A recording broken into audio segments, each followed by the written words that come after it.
मैं डॉक्टर मिलिंद कुमार सीताराम जी जुपकाटे इस पंचगव्य गुरुकुलम में मैं master diploma in panchagavya therapy इस विषय का अध्ययन करके यहाँ से मास्टर डिप्लोमा प्राप्त किया है। मैं वर्धा महाराष्ट्र से हूँ और मैंने इस पंचगव्य थेरेपी का अभ्यास पूर्ण करने के बाद में वर्धा में मस्तिष्क विकार के कई पेशेंट्स के ऊपर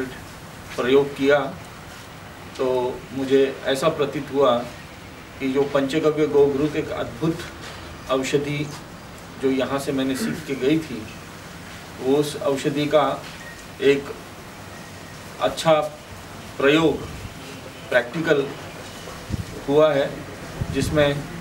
जिन मरीज़ों ने 4-4 साल न्यूरोलॉजिस्ट के पास में ट्रीटमेंट कराई थी, 1.5-2 लाख रुपया खर्चा किया था, उन मरीज़ों को इस पंचगव्य गोघृत से और पंचगव्य औषधि से अद्भुत लाभ हुआ है और बहुत अच्छे रिजल्ट्स मुझे इसमें मिले हैं। और इसमें एक मेरा छोटा सा रिसर्च भी ऐसा हुआ है कि मस्तिष्क विकार के लिए पंचगव्य गोघृत का जो मैंने प्रयोग किया, इस प्रयोग से बाकी इंद्रियों के भी विकारों पर उसका अच्छा असर मुझे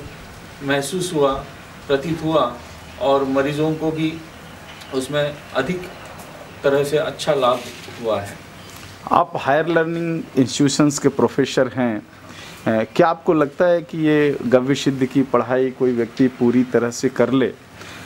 तब वह खुद अपने पांव पर खड़ा हो सकता है, देश का अच्छा निर्माण कर सकता है? क्या कोई ऐसी संभावना बनती है इसमें? बिल्कुल निश्चित रूप से इस विषय में एक प्रयोग मैंने मेरे विद्यालय में एक विषय मुझे इस वर्ष नए सिरे से मिला एनवायरमेंटल साइंस पढ़ाने के लिए। तो जब मैंने गो विज्ञान को ये एनवायरमेंटल साइंस और प्रकृति में जो पोल्यूशन हो रहा है इस विषय के बारे में कहा और विद्यार्थियों के सामने रखा, तो विद्यार्थियों ने इस विषय में अच्छी तरह से अध्ययन करके इस विषय को, गौ विज्ञान को और प्राकृतिक संतुलन का विषय एक अच्छे ढंग से एक एग्जीबिशन में पेश किया। अब ये जो विज्ञान में मैं आया तो एक एक्सीडेंटल रूप से आया हूँ, एक क्यूरियोसिटी के तौर पर इस विषय में मैंने प्रवेश किया, लेकिन यहाँ पे आने के बाद में ऐसा प्रतीत हुआ कि इस भारत के प्राचीन इतिहास में जैसे कि लोग बहुत कम बीमार क्यों पड़ते थे, क्योंकि लोगों के जीवन में गौ माता होती थी, गौ आधारित खेती होती थी, भोजन और आहार जो होता था वो गाय का गोबर और गोमूत्र आधारित हुआ करता था और इस कारण से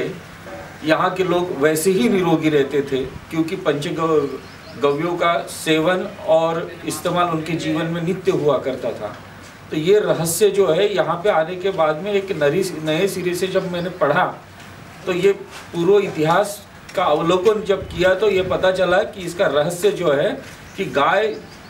हमारे जीवन का एक अभिन्न अंग हुआ करती थी